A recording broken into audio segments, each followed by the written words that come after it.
Matthew 7:23. And then I will declare to them, I never knew you. Depart from me, you who practice lawlessness. Jesus is speaking to religious people. He says of us, many will say to me on that day, Lord, Lord, did we not prophesy in your name? And in your name cast out demons? And in your name perform many miracles? His response to this line of thinking is above. He links a lack of relationship with them to lawlessness. Another way of saying it is that the greatest violation of the law is not breaking it, but the loss of that relationship to which it was meant to bring us. God never wanted us to do the right thing as a goal or end result. Doing the right thing is only relevant if it produces intimacy, if it moved us deeper into relationship. If there is no relationship, then we have violated the very essence of the law and become lawless. And we deserve the strongest judgment for being so heartless. And again, we've got to make the shift in this. The law is the structure given to us that says this is the visible expression and the heart level. The purpose of creating you was for a relationship.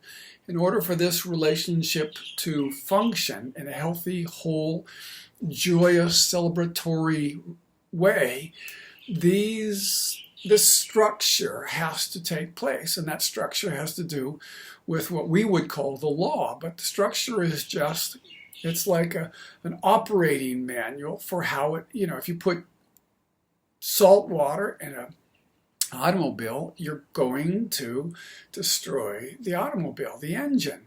In the same way, if you do things in our relationships that we were not made for, you'll destroy the very meaning of our existence.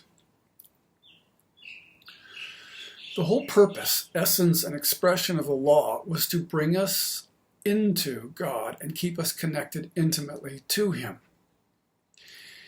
It was boundaries given to us so that we might learn to image out God with our love for our neighbor in every domain of life. Because we're finite, we need a structure, and that structure is what was meant to serve us. The Pharisees had taken the law and removed the focus on relationships from it. It was now a basis for power and a way to get control over others. And Jesus responds to this mentality by calling it lawlessness. As Paul writes, love is the fulfillment of the law. Our goal in life is not to do the right thing, but to learn to love God with all of our being and to love our neighbor as ourselves.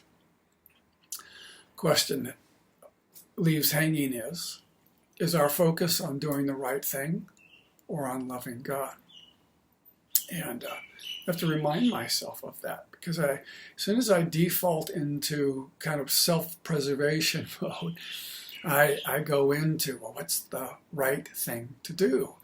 And there's nothing wrong with right, but is the right thing to do going to take me where I want to go? It's like thinking, what's the right thing to do for my wife? Well, the right thing to do is to love her. And what does she want, and what does she need, and what are her desires, and what are her values? Those are the things that gives understanding to the laws that we're functioning from. When you find yourself more preoccupied with being right than moving towards relationship, it's sure to raise a question. Have a great day.